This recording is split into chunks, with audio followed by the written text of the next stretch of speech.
parler beaucoup, manger l'argent, voyager beaucoup seulement, mais travailler beaucoup, créer des choses, emploi des jeunes, non, non, non. Les dirigeants africains, les dirigeants sont comme ça. Les grandes gueules. Bienvenue à la dernière de la semaine. Nous sommes nombreux, nous sommes nombreuses. Permettez la formule canadienne plutôt ce matin à vouloir vous servir l'équipe au grand complet. Ils sont ici déjà en studio. Mon cher Alphonse, bonjour. Bonjour Tamba, je suis en colère ce matin. Bon, oui. tu auras le temps de la déverser tout à l'heure. Je suis très en colère. Parfait. Moussa Hiro, bonjour. Oui, bonjour Tamba, bonjour à tous. Bienvenue. Merci beaucoup. Cabs, ça va? Ça va très bien, Tamba. Bien reposé toute la semaine. Ah ouais, très en forme. D'accord, d'accord. Et ben c'est la dernière. Lui, il est en forme le week-end. Très en forme le week-end. Ma semaine ne démarre que c'est un coach, que les week-ends en général. Il n'a pas que... C'est un coach. Il coach les gens toute la semaine avant d'être là. Daouda, bonjour. Bonjour Tamba, bonjour à tous. Merci d'être là ce matin. Et puis Mafoudia, bonjour. Bonjour Tamba, bonjour à tous. Bienvenue. Merci. Bien belle ce matin. Merci je Tamba, le disais. bien beau. Tu vois, hein, c'est... Maf, je l'avais dit. Regarde là. J'avais fait la remarque. Regarde là. Elle ne Elle peut pas rougir. Comment on dit? Non, Elle merci. Elle a envie de rentrer dans son fauteuil là-bas. Elle sombrit. Maf. Oui, c'est l'expression, tu as raison. Antoine Antoine est en capuche ce matin. Bon, vous pouvez... Spider-Man de la forêt. Oui. Bonjour Antoine. Bonjour Tamba, bonjour à tous. Bienvenue dans les grandes gueules. Merci.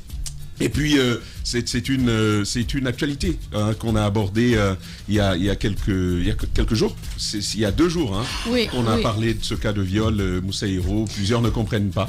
Plusieurs ne comprennent pas, surtout la vidéo. Les gens ne comprennent pas. Ils se demandent si c'est opportun, s'il fallait le faire. Et il faudrait que les gens comprennent qu'un journaliste ne se lance pas dans une situation comme cela. Il a fallu passer par la direction de l'hôpital, notamment Dr Awada. Ensuite, être conduit au service de chirurgie, piloté quand même par 2 professeurs, notamment professeur Taran et professeur Touré, qui ont procédé à cette intervention, qui ont donné le cutus à la personne que je suis pour dire, je leur ai d'abord demandé est-ce qu'elle est apte à parler, est-ce que c'est possible de l'interviewer. J'ai échangé avec eux sur son état de santé, sur tout ce qui s'est passé, les difficultés qu'ils ont eu à rencontrer, les problèmes qu'ils ont rencontrés en faisant cette intervention. Avant qu'ils ne disent oui, elle s'est remise aujourd'hui, elle parle, elle se porte bien, vous pouvez donc procéder à l'entretien. On ne se lance pas comme ça dans une telle situation parce que nous avons été alertés dès le départ, nous avons suivi le procédé. Si tu te rappelles, Tamba, tu demandais à ce qu'on en parle, je disais non, on ne peut pas en parler. Pourquoi? Parce que les enquêtes sont en cours. Il ne faudrait pas qu'en parlant de ce dossier, qu'on puisse brouiller les pistes. C'est ce qui a été fait. Nous avons été suffisamment patients. Et que les gens sachent donc le fait d'avoir fait cette vidéo, c'est de faire comprendre aux gens ce que cette jeune dame a subi, qu'elle relate elle-même son histoire pour donner des forces à d'autres personnes. Parce qu'il y a des gens qui vivent des histoires de ce genre. Vous avez eu certains témoignages des personnes. Le monsieur qui a fait ça n'est pas sa première fois. C'est un habitué des faits. Il y a eu d'autres témoignages. Et je pense que c'est normal que la victime elle-même relate son histoire, que les gens ne se mettent pas à faire des préjugés en pensant que oui, on a juste envie de faire du buzz. C'est pas du buzz. C'est une façon d'attirer l'attention des autorités et de tout le monde. Il a fallu qu'on parle de cela pour que, comme on appelle au niveau du ministère de la Santé, qu'on envoie une délégation voir l'état de santé de la fille. Il a fallu qu'on en parle pour qu'on puisse voir cette descente musclée au niveau des quartiers, notamment au niveau des cliniques. C'est en ce moment qu'on a compris que les cliniques ne sont pas des cliniques légalement installées. Ils n'ont même pas de produits. Ils n'ont même pas de... Il y a même des produits périmés. Vous avez suivi l'inspecteur général de la santé. Je vais vous laisser d'ailleurs continuer, vu que vous avez fait allusion à cela. Je me permets de faire lecture. J'en rajoute par ailleurs, si ça gêne quelqu'un. Bon, allez, j'ai réglé ça là-bas. C'est un des médecins justement. Il est auteur de ce très beau poème manipulateur que vous allez entendre maintenant. Il dit c'est dur de te dire à quel point je t'aime avec un SMS. L'amour que j'ai pour toi est trop fort. Pour un simple SMS, je n'ai peut-être pas les mots qu'il faut pour t'exprimer mes sentiments, mais j'ai l'amour qu'il faut. car je n'ai mis qu'une seconde pour t'aimer et je mettrai une éternité pour t'oublier. Je t'aime, j'aurais voulu que tu m'acceptes dans ton cœur. C'est un de ces médecins à une autre de ses patientes qui est mariée. Ce médecin-là. Voilà. Tenez-vous bien, il fallait faire cette vidéo pour toucher l'opinion, pour amener l'opinion à comprendre que ce qu'on a relaté, et on a attendu le temps qu'il faut, on a attendu le bon moment pour le faire. On a attendu que la patiente soit à mesure de le faire, à mesure de s'exprimer. Et je lui ai demandé à plusieurs reprises, si tu es fatiguée, on arrête. Mais elle est tellement forte qu'elle disait, non, je continue, je continue. Et ce qui me fait mal, c'est le fait pour elle de se poser des questions. Est-ce que c'est moi? Est-ce que c'est moi? Elle se demande, et vous avez vu à quel point les gens sont insensibles. Il y en a qui pensent qu'elle l'a mérité. Je voudrais que ces gens-là sachent que ça arrive à tout le monde. Ça arrive à tout le monde. Dans ma langue, on dit que quand tu vois un oiseau sur la tête de ton ami, dis lève-toi sur nous. Ça peut arriver à tout le monde. Aujourd'hui, c'est elle. On ne sait jamais qui ces personnes-là peuvent toucher. Qui peut penser qu'un médecin peut faire ça à sa patiente? Si on en avait parlé qu'on s'était limité là, il y a des collègues, nos collègues de film ont eu un témoignage d'une autre dame. Et voici le message que tu lis en bas. Ça, c'est un autre témoignage. Je pense qu'il faut qu'on sache se poser les bonnes questions. Qu'est-ce qu'il faut faire? Qu'est-ce qu'on fait pour cette dame? Qu'est-ce qu'on fait pour d'autres personnes qui peuvent être dans la même situation? Qu'est-ce qu'on fait pour que ces cliniques clandestines ne s'installent pas? Vous avez vu les différentes réactions qu'il y a eu, notamment chez les cliniciens, l'association des cliniques, la fédération des cliniques privées. On a vu le travail qui est en train d'être fait par l'inspecteur général de la santé. Ça devrait continuer. C'est ça notre objectif. C'est pas faire des débats de personnes qui a interviewé qui a fait quoi. L'essentiel, c'est d'obtenir de bons soins pour cette jeune dame et qu'elle se relève. Et d'ailleurs, qu'elle soit une icône de ce combat-là. Parce qu'il faut le faire pour elle. Ne pensez pas à la tête de la personne qui a fait un travail. Le plus important, c'est l'objectif que nous voulons atteindre, c'est-à-dire combattre ce fléau qui est le viol, qui est en train de se propager partout, qui se fait par des gens censés nous protéger, des médecins, des militaires, un peu partout. Le cas de la dame de Sigiri. Jusqu'à présent, nous sommes en train de nous battre pour que le procès s'ouvre. Jusqu'à présent, le procès peine à s'ouvrir. Vous vous rappelez de la fillette de 5 ans récemment violée par un béret rouge, de la garde présidentielle, où est-ce qu'on en est? Et si à travers des dossiers comme ça, on regarde plutôt la tête de la personne qui en parle au lieu de voir l'objectif que nous voulons atteindre, ça veut dire que nous ne savons pas ce que nous voulons en Guinée. Il faut qu'on sache ce qu'on veut. Finalement, on s'occupe du superflu.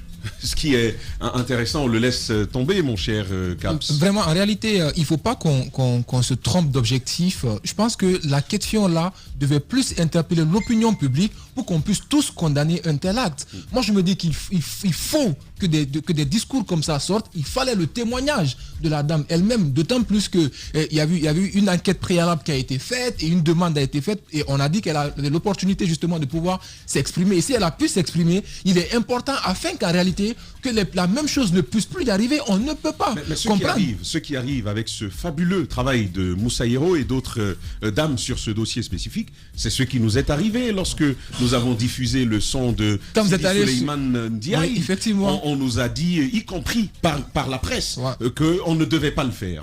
Finalement, ce qui arrive dans ce pays-là, et ça arrive à chaque fois, on célèbre à chaque fois la médiocrité, on célèbre à chaque fois ce qui ne va pas et on se met à applaudir justement.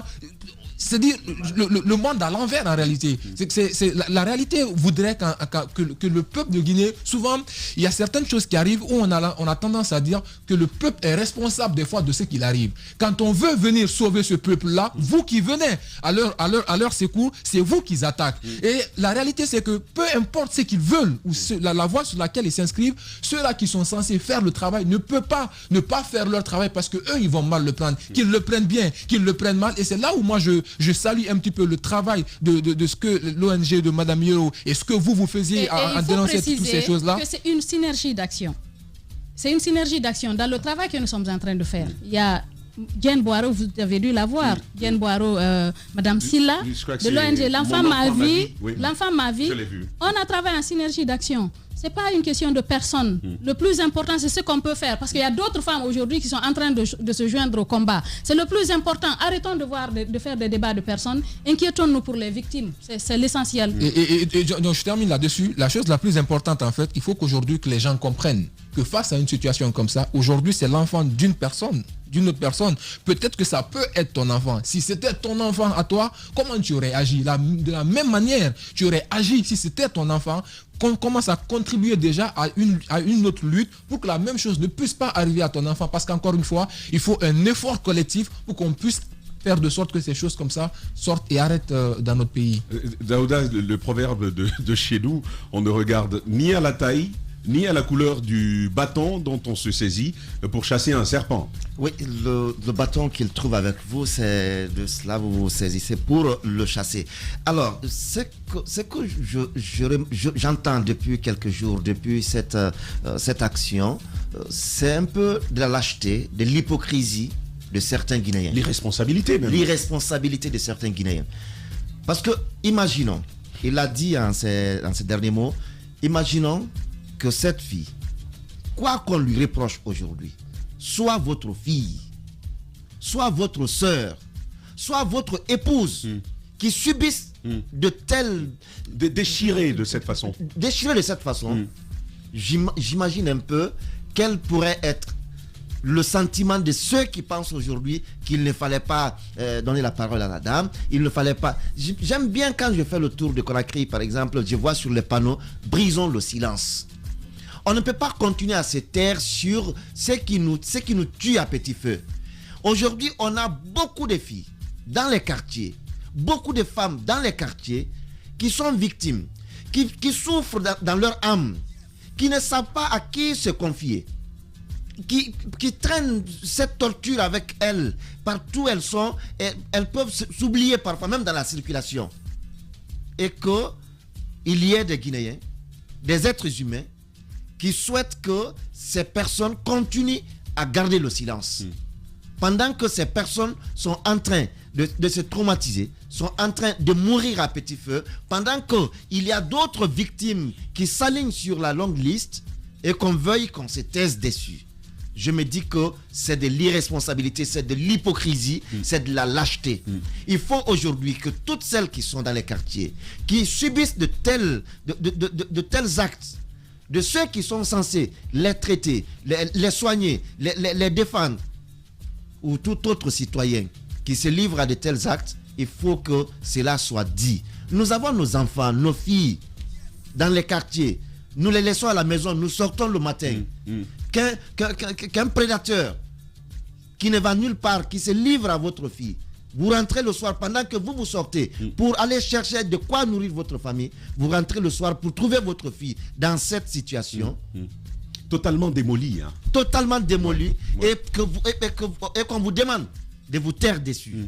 Je crois que c'est de l'hypocrisie. Il faut qu'on sorte de cela. Il faut encourager aujourd'hui ces ONG qui sont en train de travailler dans ce sens. Les grandes gueules. Depuis que je fais cette émission, c'est le sentiment qui grandit en moi. J'ai de plus en plus peur d'avoir une fillette sous ma responsabilité. Il faut en avoir peur. De plus en plus peur. Je l'ai dit la fois passée, en fait, on a une société aujourd'hui qui ne rassure pas. C'est nous-mêmes qui composons cette société et on se rend compte que quelques personnes parmi nous, bien portants, comme on le dit souvent, le diable s'habille souvent en Prada. Ils sont là, ils sont bien portants, tout et tout, mais ce sont des calamités, ce sont des dangers pour toute la société, évidemment. Et quand on parle de viol, il n'y a pas que les petites filles, il y a les petits garçons aujourd'hui aussi qui sont concernés. Et c'est vraiment dommage que face à une telle situation, qu'on se retrouve encore à parler des détails.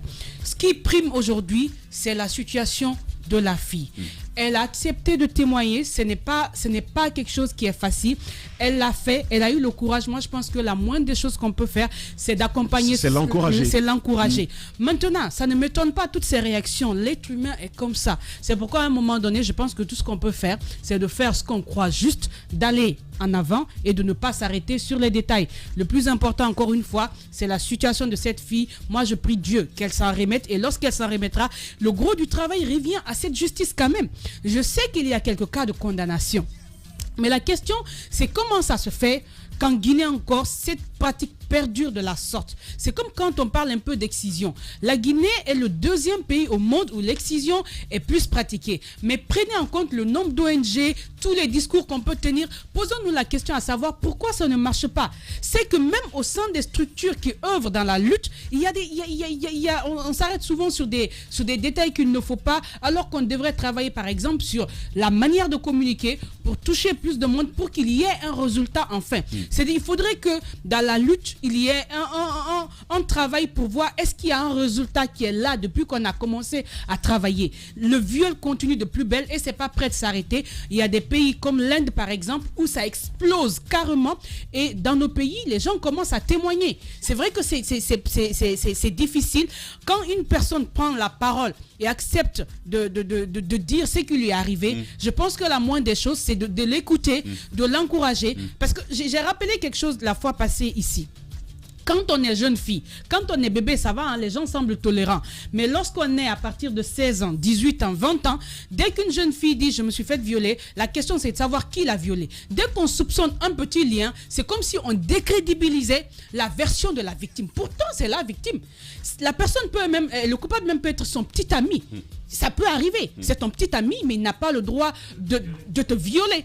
C'est ton petit ami. Est-ce que la société t'interdit de le dire? Parce qu'on suppose que si tu es sorti de ta maison d'un point A pour aller à un point B, c'est-à-dire ce qui t'arrive, c'est comme si tu le savais et que tu le souhaitais et que tu n'avais pas à t'en plaindre. Ce sont ces jugements-là qui rendent vraiment les luttes difficiles dans nos pays. Et si on ne sort pas de cela, je pense que comme Yoro l'a dit, ce sont des choses qui peuvent arriver à tout le monde. Personne n'est à l'abri, qu'on soit pauvre, qu'on soit riche, qu'on soit lettré, qu'on soit illettré. Le viol, je pense que ça concerne tout le monde. Il suffit juste d'être au mauvais endroit avec la mauvaise personne et on risque d'en sortir meurtri à jamais. Mafoudia Bangoura sur cette actualité. On revient à vous, Alphonse. Tamba, quand je disais que j'étais en colère, il s'agissait de ça. J'ai vu des réactions suite à la vidéo. Et ce qui me déçoit, c'est que les gens continuent à penser qu'après tout ce crime que la fille a subi, que c'est de sa responsabilité. Non, elle l'a voulu. Le message que tu as lu, c'est pour une autre personne. Mais ce que les gens ne savent pas, dans les détails hier des enquêtes, ils ont dit que le médecin a dit à la fille qu'il a tenté plusieurs fois d'être avec elle, il n'en a pas eu l'occasion, maintenant la fille n'a qu'à l'excuser, il veut sortir avec la fille.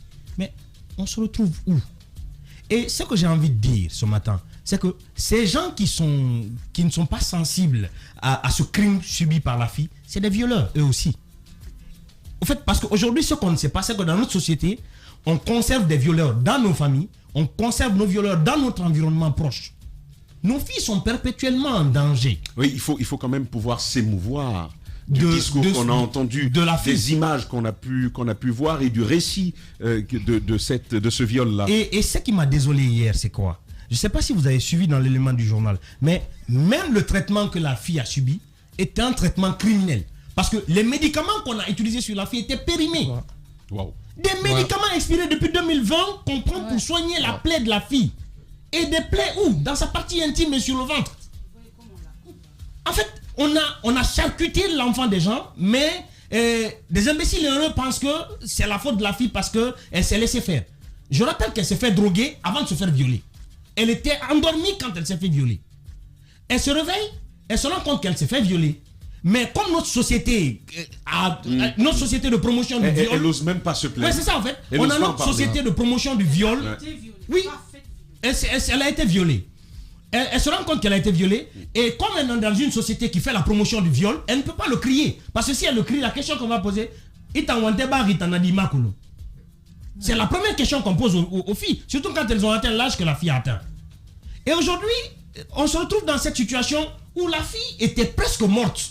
Si on ne l'avait pas amenée dans une structure qui pouvait l'aider à temps, elle serait morte d'un viol. Parce que simplement, un individu n'a pas su maîtriser sa libido. Et c'est là où notre société a échoué. Les leaders religieux, les chefs de famille, c'est là où notre échec se ressent. On a tendance à mettre toute notre pression éducative sur les filles. Fanta, attache ton pagne, ne mets pas ta poitrine dehors, tu ne dois pas exposer tes cuisses. Mais à quel moment on apprend à ce petit garçon qu'on a à la maison que son bangala n'est pas une arme? À quel moment on apprend ça? Il devient un danger. Parce que pour lui, quand il tombe sur la fille ou quand il viole la fille, Il n'y a pas de risque. C'est elle qui l'a cherché parce qu'elle a exposé son ventre. Elle l'a cherché parce que son habillement n'est pas adéquat. Mais ceux qui violent des bébés de 6 mois, des bébés de 9 mois, des bébés d'1 an, ces bébés sont sexy à quel point? Ces bébés sont sexy à quel point pour qu'elles soient violées? Aujourd'hui, il faut vraiment... La justice ne faisait pas son travail. Elle a promis... Par endroit assis. Hein. Non, elle a promis aux nouvelles autorités qu'elle va sévir. C'est le bon moment de sévir. Il y a des dossiers. Le cas de Sigiri, Madame Yoro l'a en parlé. Ce dossier attend. Le cas de la petite fille violée par le béret rouge. Le dossier attend. Ce dossier doit servir d'exemple. Et il faut que notre société s'interroge. Parce qu'aujourd'hui, on ne s'interroge pas. Pourquoi ce viol continue? Ce viol continue parce qu'on l'entretient. Ce viol continue parce que dans nos familles, on a pris la mauvaise habitude de le régler à l'amiable. Et quand on le règle à l'amiable, on détruit la vie de nos filles. Une fille violée qui ne trouve pas ce processus pour se soigner parce que la famille a certainement pardonné à son violeur, devient cette perpétuelle violée. Elle n'annonce pas à cet homme qu'elle va épouser qu'elle s'est fait violer. Et cet homme, quand il épouse sa femme, il pense qu'elle a l'obligation d'ouvrir la jambe à chaque fois, pendant qu'elle a peur même de l'acte. C'est vrai. C'est ça, Alphonse, je comprends. En fait, et cette femme épouse, cette épouse devient dans les bras de son mari une perpétuelle violée. Non, c'est une épouse en panne. Merci. Qui n'a pas été réparée. Donc, qui n'a pas été réparée, qui est endommagée, peut-être même permanemment. Et c'est ça, elle devient une perpétuelle violée. Parce que chaque fois qu'elle doit entretenir, elle doit échanger avec son mari, il y a ce traumatisme qui renaît. Ça ne se soigne pas. Donc aujourd'hui, il faut que nos familles sortent de la construction de personnes détruites. Vous détruisez vos filles, vous détruisez une société. Parce que quand ces femmes font des enfants, ce traumatisme est transféré à vos enfants. Donc il faudrait que notre société se réinvente et s'interroge. Parfait. Les grandes gueules. Il faudrait que notre société se réinvente, s'interroge sur ces questions-là. Antoine, le viol qui se phénoménalise, mais ce qui fait le plus mal ce matin, c'est l'indifférence, voire même l'opposition de l'opinion à entendre la vérité crue de la douleur de celles qui sont violées. Et sur l'attitude des citoyens, également des structures soi-disant de défense des droits des femmes ou des hommes, je vais en parler. La dernière fois, j'avais commencé. Ce matin, je vais revenir. Je m'en souviens. Moi, je veux revenir sur ce que j'ai vu hier en image par rapport au constat dans ces cliniques qu'on a visitées. Ce matin, je m'en prends à l'inspecteur général qui a été sur le terrain. Il est quitté sans fermer les cliniques après le constat qui a été fait. On a quitté les lieux sans mettre de cadenas sur ces cliniques-là qui, pour moi, sont loin d'être des cliniques. C'est des mouroirs. On ne peut pas visiter de telles cliniques. Présenter en image des produits périmés, des produits dont la date d'expiration date de 2019-2020, vous les présentez en image, vous prenez en interview un des médecins ou un des stagiaires présents sur les lieux qui avoue clairement que c'est chez eux que l'opération a eu lieu, et vous quittez là sans pour autant prendre de mesures concrètes sur le terrain, et vous quittez, vous laissez la clinique ouverte. Mais ça veut dire que vous laissez ces personnes sur les lieux pratiquer d'autres méthodes, d'autres opérations sur d'autres citoyens avec les mêmes pratiques. Et à mon avis, l'inspecteur aurait dû, avant de quitter sur les lieux, non seulement ordonner, fermer ces cliniques, mais faire en sorte qu'il n'y ait plus de pratique du métier à ce niveau. De l'autre côté, on a vu la présentation des médecins, j'ai envie de dire violeurs, mais je suis contraint de dire présumés violeurs, à la télévision hier. On a vu deux lamas, des lamas au carré, qui se sont rendus, qui ont été cités dans ce dossier. Un certain Célestin Lama et un autre Lama, Patrice Lama et Célestin, qui ont été à la base de ça. Il faut les citer ce matin pour qu'on sache, justement. La clinique, c'est Dr Cissé. Le joli message là, il est de Patrice. D'accord, Patrice Lama. Et un très beau poète qui se rend coupable de il est laid. C'est un laid poète.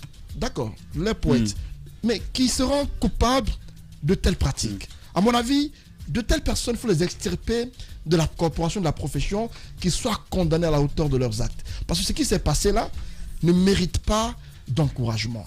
La clinique ou les cliniques citées doivent être simplement fermées. Parlant du cas de l'attitude des gens, en vous focalisant sur les commentaires sur Facebook, vous détournez de l'essentiel. c'est un commentaire sur Facebook. À mon avis, il y a beaucoup de Guinéens qui aujourd'hui sont émus par ce qui s'est passé. J'ai envie que nous tenions compte de ces réactions de Guinéens qui s'émeuvent de ce qui s'est passé. Mais Antoine, je suis d'accord. Mais imaginez bien que si nous en avons pu lire 10, ça veut dire qu'il y a bien plus, une proportion, plus importante de personnes qui ne s'émeuvent pas de ce mal. Et donc qui ne soutiendraient pas la cause, une telle cause, Antoine. Et ça, c'est grave. Qu'est-ce qui te surprend? Dans un pays où il y a eu des cas de mort, où des gens, avant de s'émouvoir, demandent il y a eu combien de morts, avant de dire qu'il est peiné par ce qui arrive, ne doit pas t'étonner. Il y a eu des situations dans ce pays où désormais la mort ne signifie rien pour le Guinéen. On est devenu insensible. Donc si pour des cas de mort, des gens n'ont pas été sensibles, ce n'est pas pour un cas de viol qui est important et surtout sensible que des Guinéens vont s'émouvoir. À mon avis, ce n'est pas surprenant, connaissant qui est devenu le Guinéen. Pour ce qui est des structures de défense des droits de l'homme, vous allez voir que Mme Guéro s'est levée avec sa structure et une autre qui la soutient.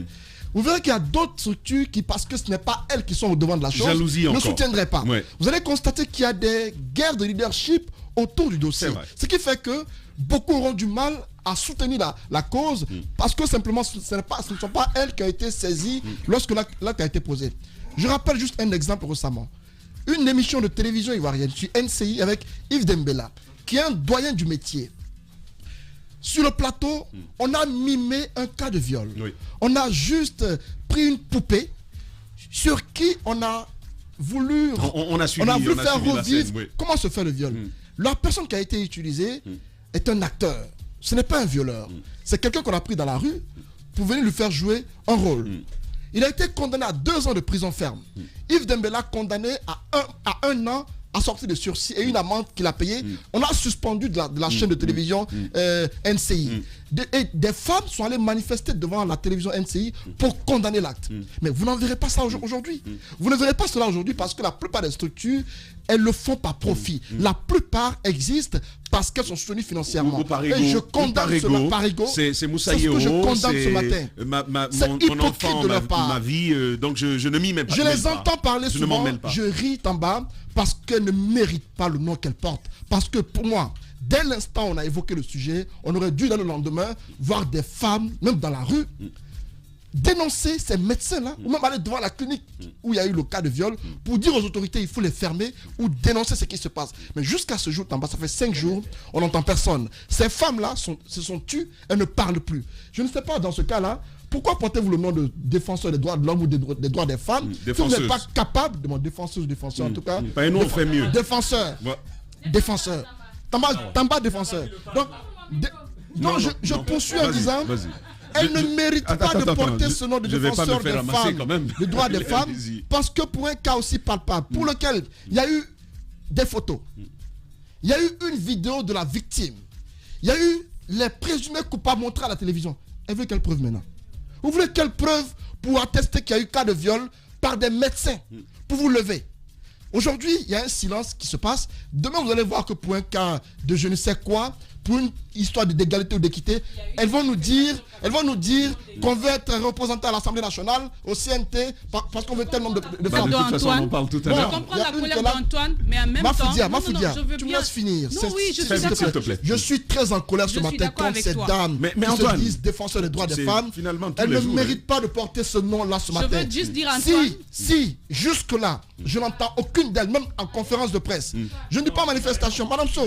Je ne dis pas manifestation. Même en conférence de presse, des déclarations pour dénoncer, je n'en vois pas. C'est grave. On en a une centaine dans ce pays. Il n'y en a que 2 ou 3 qui se lèvent. J'ai vu que Rabi Keïta, qui a fait une collecte de fonds pour cette dame-là, aucune d'elles n'a encore initié. C'est grave.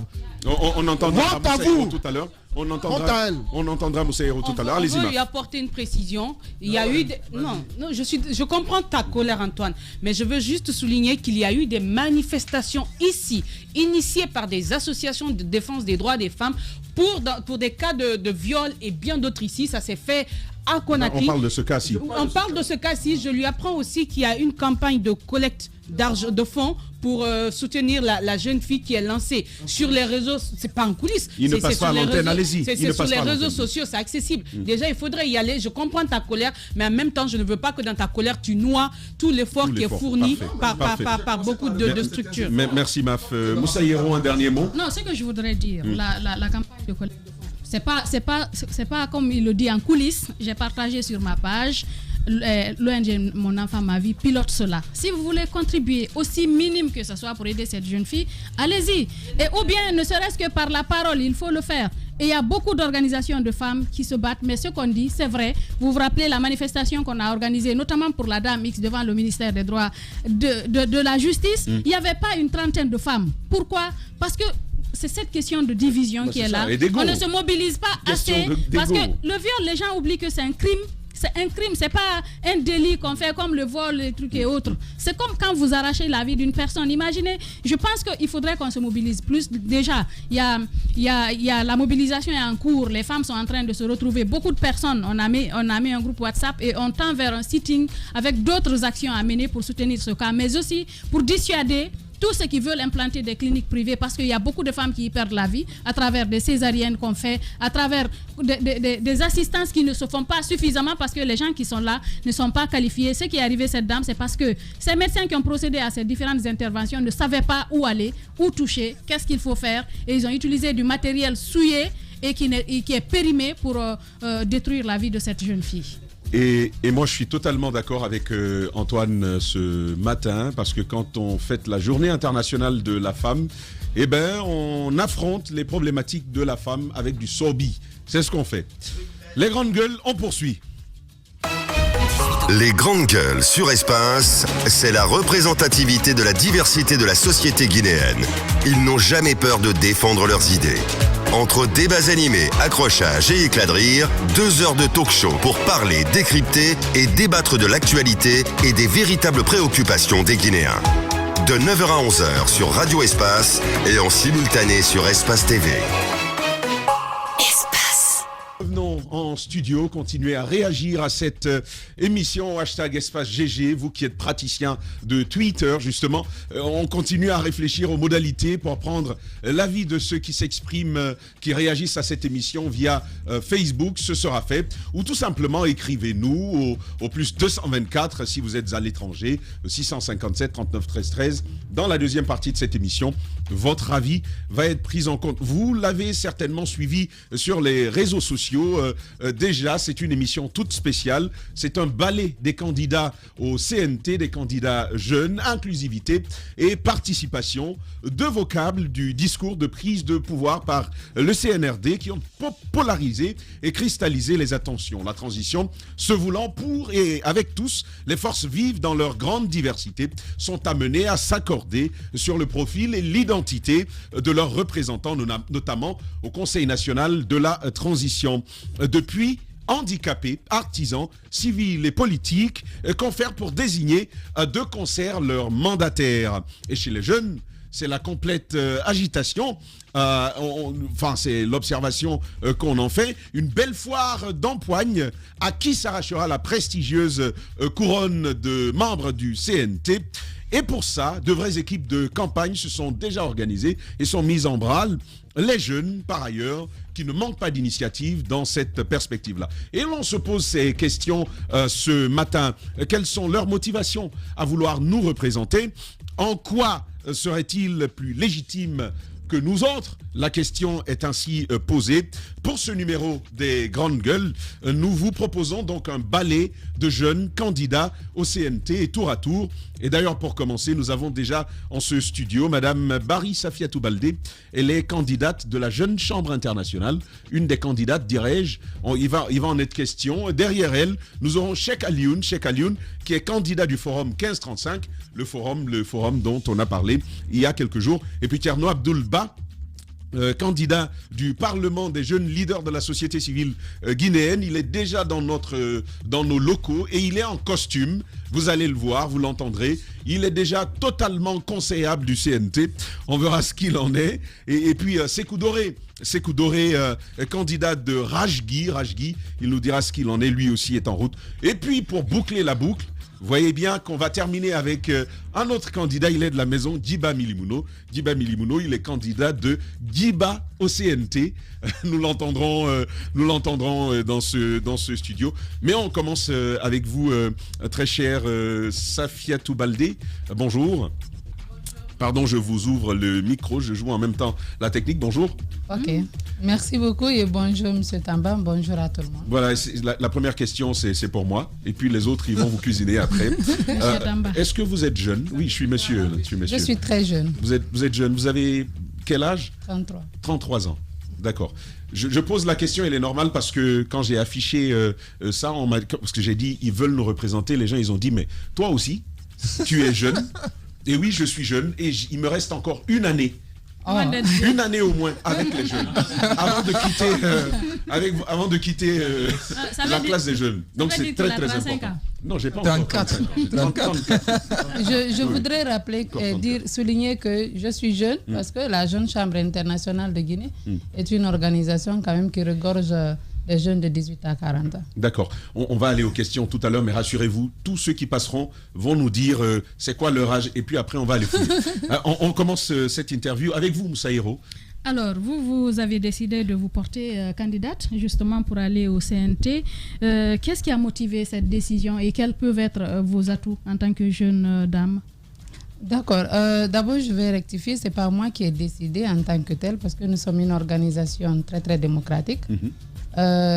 Pour le choix des candidats au niveau du CNT, il a fallu toute une procédure pour retenir quelques personnes. Nous sommes 3. Donc, nous avons notre assemblée générale à la base. Et je suis certes la présidente nationale de la Jeune Chambre internationale de Guinée, mais je viens d'une organisation de base. Donc, il y a eu des ouvertures de candidatures. Et puis, il y a eu des candidats et nous avons procédé à l'élection des candidats au nom de l'organisation nationale. Les 3 candidats? Oui. Et vous êtes passé? Oui.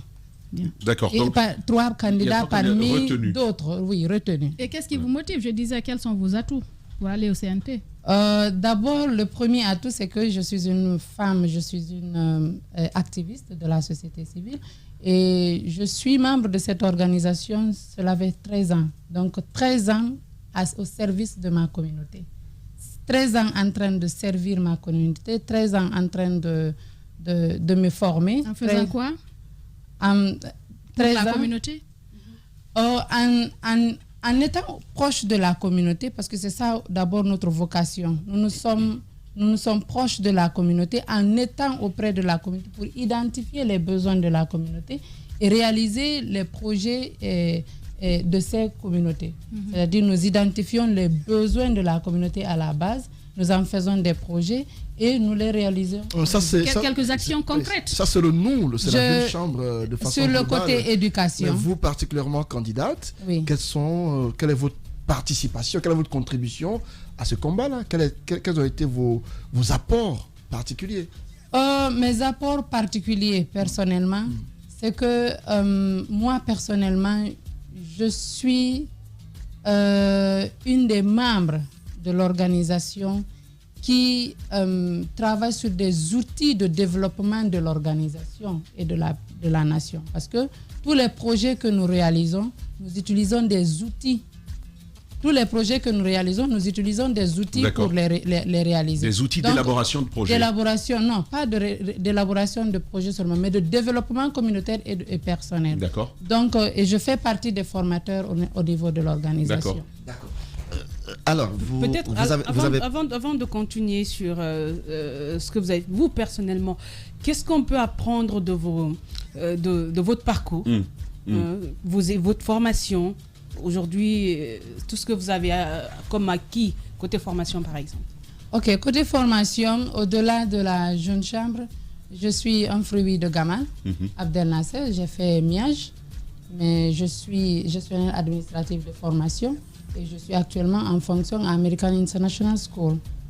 Donc, côté professionnel, je suis déjà très active. Maintenant, au niveau de la communauté, comme c'est de celle-là il s'agit, je suis... non, mais sur la question de MAF, si on devait vous coller un profil professionnel, on dirait quoi? Vous êtes quoi dans la vie? Je suis gestionnaire administratif dans la vie. D'accord. De quel niveau? Licence, master? J'ai une maîtrise. Une maîtrise, oui. Parfait. Alors, allez-y, Daouda. Des critères qui vous ont poussé à aller aujourd'hui, vous dites que d'abord vous êtes une femme. Est-ce que cela suffit pour être la bonne candidate ou le bon candidat? Et de l'autre côté, pourquoi vous voulez aller au CNT, vous faites déjà beaucoup comme vous le dites. Pourquoi vous tenez au CNT? Je veux transporter la première question. Parce que je suis une femme. Il y a beaucoup de femmes quand même. Pas parce que je suis une femme. C'est vous qui l'avez dit. Hein? Non, ok, je rectifie alors. Pas seulement, pas parce que je suis, pas parce que je suis une femme seulement, mais parce que je suis une femme qui regorge ici certaines valeurs, une certaine éducation qui puisse, n'est-ce pas, servir la République. Moi, je vous pose... Allez-y, Daouda. Oui, CNT. Maintenant, au CNT, pourquoi je veux venir? C'est parce que je viens d'une organisation, n'est-ce pas, qui regorge certaines valeurs démocratiques, certaines valeurs côté gestion communautaire, certaines valeurs de leadership que je voudrais, n'est-ce pas, transmettre au niveau du CNT au nom de l'organisation. En faisant quoi? En faisant quoi? Vous seriez formatrice des membres du CNT? Comment ça va se faire? Parler d'une communauté sans cette communauté, c'est de ne pas la satisfaire en un moment. Et nous, en tant que membres Jeune Chambre, nous connaissons les besoins de la communauté. Nous avons été très proches de la... Nous sommes très proches. Les besoins qui évoluent par ailleurs. Oui, bien sûr. Les besoins qui évoluent, besoins sur l'éducation, sur la santé, sur le développement et tout ce qui s'ensuit. Donc, moi, je voudrais venir au nom de l'organisation, n'est-ce pas, pour essayer de faire des propositions, n'est-ce pas, de solutions pour le développement de la... Alors, Dame Safiatou, justement, ma question est beaucoup plus liée à cela. Quelles sont les propositions concrètes que vous comptez faire au niveau du CNT pour justement améliorer ce bien-être de la jeunesse que vous souhaitez représenter au sein du CNT? D'abord, je vais parler de l'éducation. L'éducation aujourd'hui avec tous les mots qui gangrènent, excusez-moi, le pays, nous savons que pour prendre que cet aspect qui est l'éducation, nous savons que la Guinée a besoin vraiment d'avoir une équipe qui puisse travailler. Madame, je pense qu'on va... Non, Antoine, permets, on va revenir à ça, mais je veux vous entendre sur... Pour vous, quand on dit membre du CNT, c'est quoi ces prérogatives? On va au CNT pourquoi? D'après vous? Quand on dit membre du CNT, on a vu la charte. Qu'est-ce que le CNT attend de ses membres? Membre du CNT, c'est de représenter, n'est-ce pas, une communauté. Ça peut être... on a vu les leaders... Enfin, représenter le peuple. Mais représenter le peuple pour faire des propositions, n'est-ce pas, de solutions ou de développement, n'est-ce pas, pour cette transition. D'accord. Bon, enfin. C'est bon, là? Oui. Par rapport aux solutions envisagées au CNT, dites-nous clairement, quel est votre constat par rapport aux mots qui gangrènent la couche juvénile aujourd'hui? Quels sont pour vous les problèmes que traverse la jeunesse, que vous pourriez poser à l'Assemblée si vous étiez représenté de ce côté? Le chômage, ça c'est le premier problème. Ensuite, je vais revenir sur l'éducation. L'éducation ensuite. On est en train aujourd'hui de parler du cas, bien que c'est le cas d'une femme. Parce que le constat que nous faisons, on vous le dit clairement, pour un départ, on vous fait confiance, vous allez au CNT, au bout d'un temps, on ne vous reconnaît plus. Vous prenez du poids, après attendez que je finisse. On dit, celle qu'on a connue au départ, qui faisait de grandes promesses avant d'aller au CNT, une fois qu'elle est là, elle oublie carrément ce pourquoi elle est venue. Non, pourquoi, dès maintenant, on vous pose des questions concrètes, afin de comprendre ce qui va vous donner. Je vais vous dire d'abord, nous, en tant que membres de l'organisation Jeune Chambre Internationale, après prendre du poids et autres, on est des bénévoles.